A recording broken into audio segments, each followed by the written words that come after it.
Selain Kabinet Merah Putih yang menggunakan seragam Komcat ini, yang juga ramai diperbincangkan di media sosial adalah fenomena joget satbor yang bisa meraup cuan hanya dengan live streaming di akun media sosial.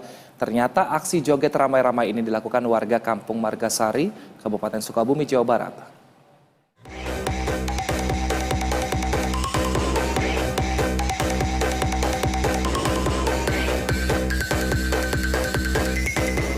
Siapa yang menyangka aksi joget yang dilakukan oleh sekelompok pria ini ternyata bisa menghasilkan cuan yang tak sedikit. Joget setbor namanya. Fenomena aksi joget ini belakangan ramai diperbincangkan di Jagadmaya. Pasalnya, sekelompok pria ini akan terus berjoget jika mendapatkan saweran. Ternyata aksi joget setbor ini dilakukan oleh warga Kampung Margasari, Desa Bojokembar, Kecamatan Cikembar, Kabupaten Sukabumi, Jawa Barat. Sekelompok pria ini akan berjoget di live streaming akun TikTok dan YouTube @setbor86. Kian banyak saweran yang didapat, kian lama pula para pria-pria ini berjoget. Aksi joget ini pun viral dan ramai diperbincangkan sebab cuan yang dihasilkan oleh pemilik akun mencapai ratusan ribu per harinya. Cuan ini didapatkan dari saweran yang diterima dari para penonton live streaming mereka. Jika diberi saweran, mereka akan berjoget sembari menyebut nama akun penyawer tersebut. Gunawan diketahui merupakan sosok di balik joget setbor yang viral ini. Ia awalnya merupakan seorang penjahit keliling di Jakarta. Namun saat pandemi COVID-19, ia memutuskan pulang ke kampung halamannya dan mencoba peruntungan melalui live TikTok hingga akhirnya viral dan dikenal. Tim Liputan PTV. Nah, untuk membahas terkait dengan fenomena ini, kita telah terhubung dengan pengamat media sosial BRIN, Wasisto Raharjo Jati. Halo, selamat siang Pak Wasisto. Halo, selamat siang Mas Wilson, apa kabar? Baik, kabar baik Pak Wasisto. Pak, tanggapannya dong Pak terkait dengan pengguna TikTok yang ternyata kembali membuat heboh Jagadmaya dengan joget ini. Tanggapannya seperti apa Pak? Ya, tentu ini kan sebenarnya bagian dari fenomena cyberbegging ya, atau e-begging yang sudah lama kita kenal sejak tahun 2018. Cuman adanya penggunaan TikTok yang semakin menambah jumlah penggunanya ini yang membuat fenomena cyberbegging ini semakin kuat ya. Artinya memang orang-orang kemudian terdorong untuk menjadi seorang content creator. Mereka menggunakan dirinya sendiri sebagai seorang talent atau orang lain untuk mendapatkan cuan. Karena dengan menggunakan fitur live streaming di TikTok itu kan orang bisa dengan mudah memberikan gift ya, yang kemudian akan memicu para talent atau para pelaku joget ini untuk bisa men-challenge para memberi gift itu untuk terus memberikan donasi, sehingga terkumpullah cuan yang makin banyak, Mas Wilson. Jadi memang di sini kita bisa melihat bahwa fenomena cyberbegging ini yang ini mulai menggeser ya, pergeseran norma mengemis ya, yang dulunya itu kita lakukan atau mungkin kita lihat di jalanan, tapi sekarang lewat media sosial. Tapi yang perlu kita lihat di sini adalah fenomena ngemis online ini bukan sekedar untuk istilahnya membantu mereka lepas dari kemiskinan, justru ini lebih pada mengeksploitasi kemiskinan di level dunia digital. Sehingga saya pikir inilah yang menjadi PR bersama kita ya, bagaimana kemudian fenomena ini jangan terus-menerus menjadi arena mencari cuan dengan cara instan, tapi bagaimana memutus kemiskinan itu secara berakar di masyarakatnya, Mas. Baik, tapi di sisi lain, meskipun saat ini muncul fenomena tanda kutip pengemis digital ini, di sisi lain artinya masyarakat juga ini bisa melihat peluang, Pak, bahwa sebenarnya melalui digital ini mereka bisa menghasilkan uang. Lantas, pendidikan seperti apa yang harus dilakukan mungkin pemerintah daerah ataupun mungkin tokoh agama yang ada di daerah-daerah supaya memberitahu atau mungkin memberikan dua sisi dari fenomena seperti ini?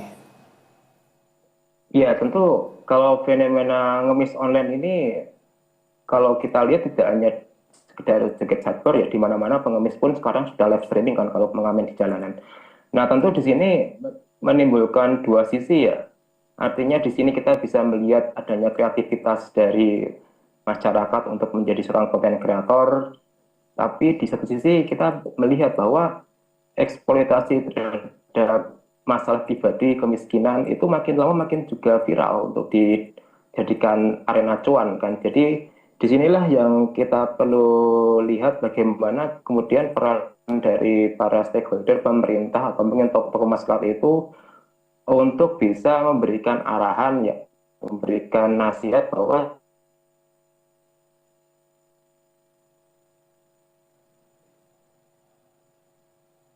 Baik, baik Mas Sisto, kami tidak bisa mendengar suara Anda. Sepertinya sinyal terputus. Apakah Mas Wasisto masih bergabung dengan kami? joget lumpur. Ya, masih Mas. Oh ya, silakan silakan dilanjutkan Mas. Ya,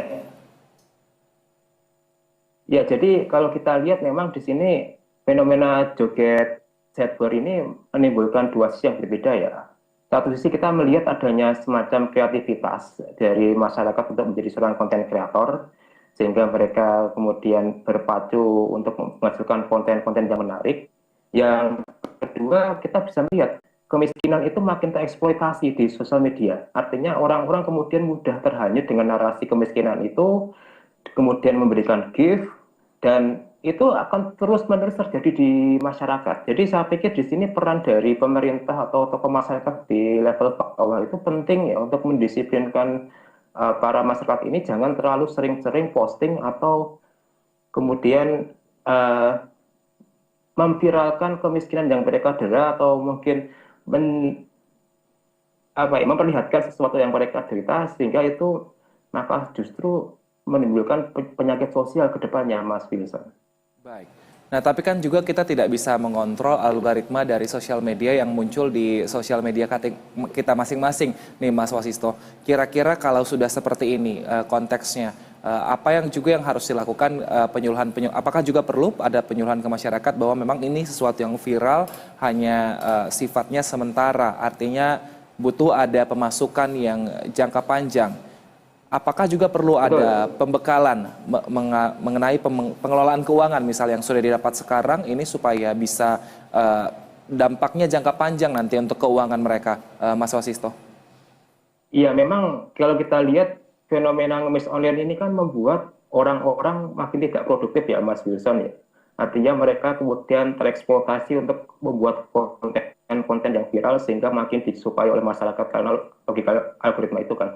Cuman bagi mereka yang sudah terlanjur menjadi seorang konten kreator atau menjadi talent dalam konten itu, ada baiknya pendapatan yang mereka terima itu digunakan untuk sektor yang lebih produktif ya. Misalnya membangun usaha atau merintis UMKM di daerah mereka masing-masing.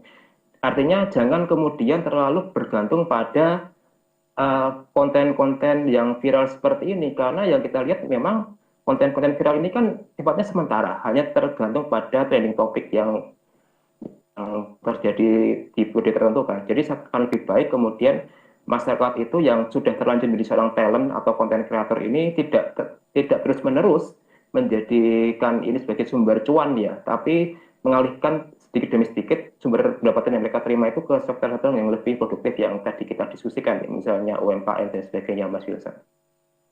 Baik, baik. Nah, kalau sudah seperti ini, sepertinya kan kita juga tidak bisa menghalangi para warga untuk bisa membuat konten apapun bentuknya.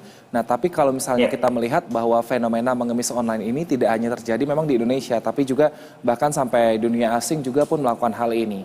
Tidak hanya dilakukan dengan cara menari, tapi ada yang bernyanyi kemudian di pinggir jalan dan juga ada yang melakukan hal lain seperti menghibur, melakukan sulap seperti itu di TikTok.